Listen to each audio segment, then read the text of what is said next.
Last week we had seen in the gospel account of Mark, in Mark chapter 14, we saw where Jesus instituted the Lord's memorial supper when he was partaking of the Passover with his disciples. And then after that is when they sung a hymn and they went out to the Mount of Olives, and it was there that Jesus told his disciples that they would all stumble, they would all be scattered. And they began to, as Peter started, to say, I will not stumble, we will die with you. And Jesus told Peter that Peter would deny Jesus 3 times before the rooster crows twice. And so, we left off, and all the disciples, Peter and all of the rest, were saying, no, we'll never forsake you, we'll never leave you, we'll never let this happen.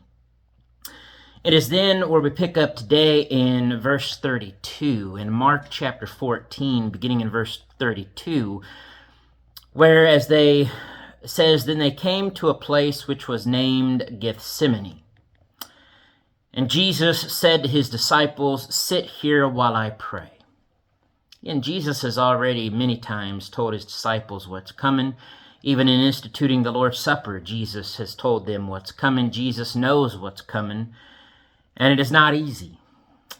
Just because Jesus knows, and even worse, Jesus does know everything that's going to happen to him, which can't imagine that burden. Jesus had any time to run away, to leave, to not let these things happen.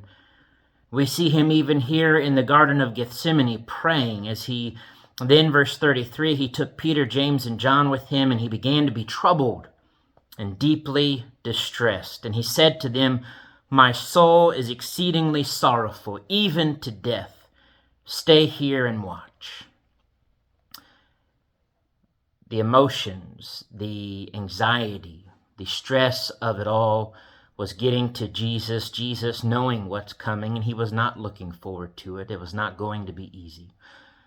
Jesus then goes a little further. He falls to the ground and he prays. Imagine Jesus there, and he just falls to the ground. If you've ever had emotions that have led you to want to just fall down, or you have fallen down from such emotions, imagine what Jesus is going through. And he prayed that if it were possible, that the hour might pass from him. And he said, Abba, Father, this is what he prayed. Abba, Father, all things are possible for you. Take this cup away from me. Nevertheless, not what I will, but what you will.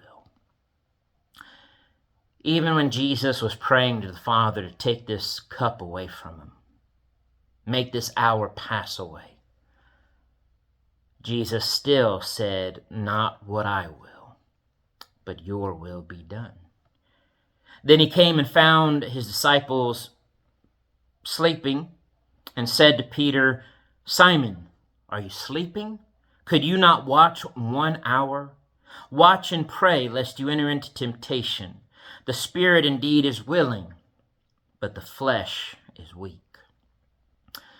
Jesus trying to get Peter, James, and John, and even to an extent the other disciples, to really be ready, to be prepared to think.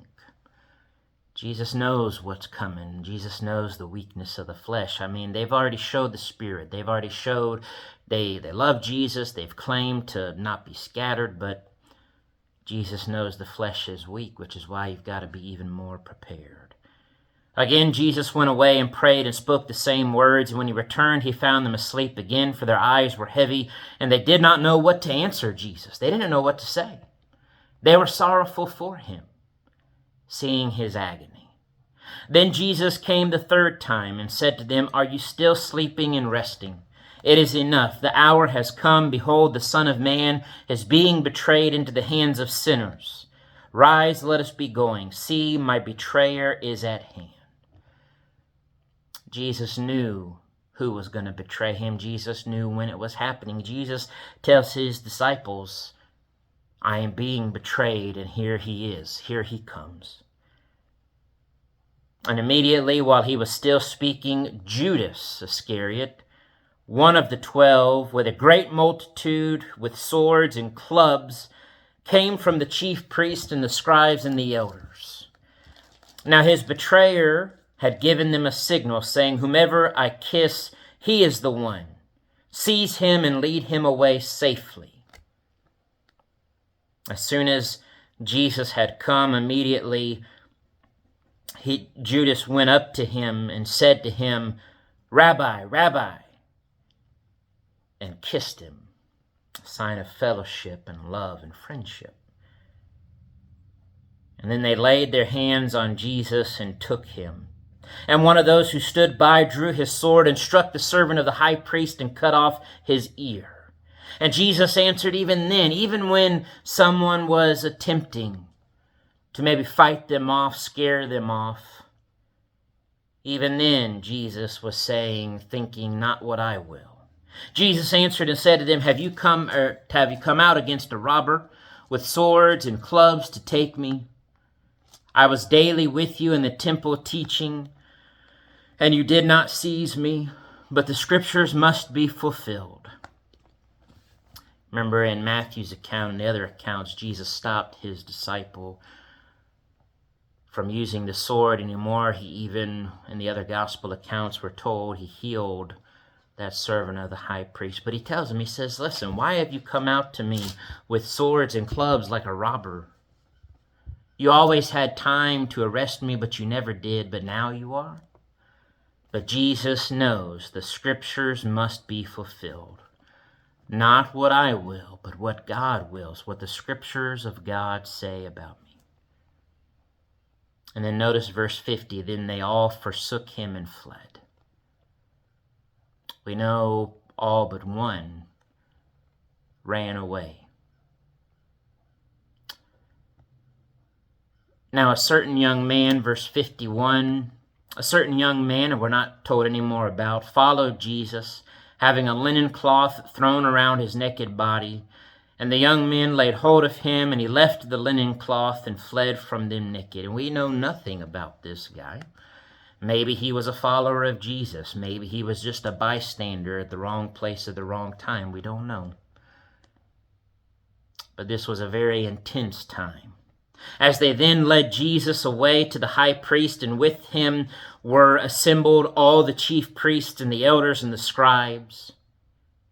But Peter followed Jesus at a distance right into the courtyard of the high priest, and he sat with the servants and warmed himself at the fire. Peter, who claimed he would never run away, did. He was hiding, didn't want to be seen with Jesus, kept his distance. And then the chief priest and all the council sought testimony against Jesus to be able to put him to death, but they found none. They couldn't find any testimony against Jesus to put him to death. For even many were bearing false witness against Jesus, but their testimonies did not agree. They weren't consistent. They couldn't even lie well. They couldn't even get the stories straight. Then some rose up and bore false witness against him, saying, "We heard him say, 'I will destroy this temple made with hands, and within 3 days I will build another made without hands.' But not even then did their testimony agree. And the high priest stood up in the midst and asked Jesus, saying, 'Do you answer nothing? What is it these men testify against you?' But Jesus kept silent and answered nothing, even when Jesus was being lied about. He still said, 'Not what I will, but what God wills.' Again, the high priest asked him, saying to him, 'Are you the Christ, the Son of the Blessed?' And Jesus answered, 'I am.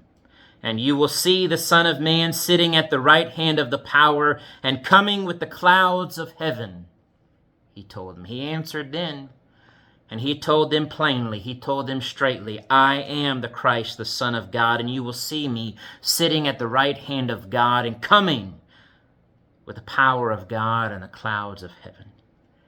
Then the high priest tore his clothes and said, 'What further need do we have of witnesses? You have heard the blasphemy. What do you think?' And they all condemned Jesus to be deserving of death.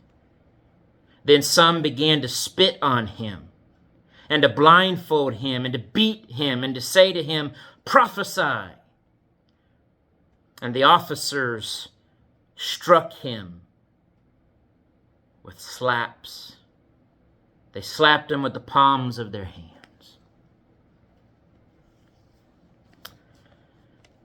Jesus was being unfairly arrested, unfairly tried, unfairly accused. Jesus was being spit on, mocked, beaten, slapped. None of that was fair. None of it was right. But it was part of the will of God, as part of the plan for Jesus to be the sacrifice for our sins. Now, as Peter was below in the courtyard, one of the servant girls of the high priest came, and when she saw Peter warming himself, she looked at him and said, "You also were with Jesus of Nazareth." But he denied it, saying, "I neither know nor understand what you are saying." And he went out on the porch, and a rooster crowed. And the servant girl saw him again and began to say to those who stood by, "This is one of them." But Peter denied it again. And a little later, those who stood by said to Peter again, "Surely you are one of them, for you are a Galilean, and your speech shows it." Then he began to curse and swear, saying, "I do not know this man of whom you speak." A second time the rooster crowed. Then Peter called to mind the word that Jesus had said to him, "Before the rooster crows twice, you will deny me 3 times." And when he thought about it, he wept. Jesus has now spent an agonizing time in the garden praying. Jesus was betrayed by one of his own. Jesus was unfairly arrested, tried, accused, mocked, spit on, beaten. And now another one of his disciples, one of the closest, Peter. Not only, along with other disciples, did he run away, but now Peter has even denied Jesus 3 times.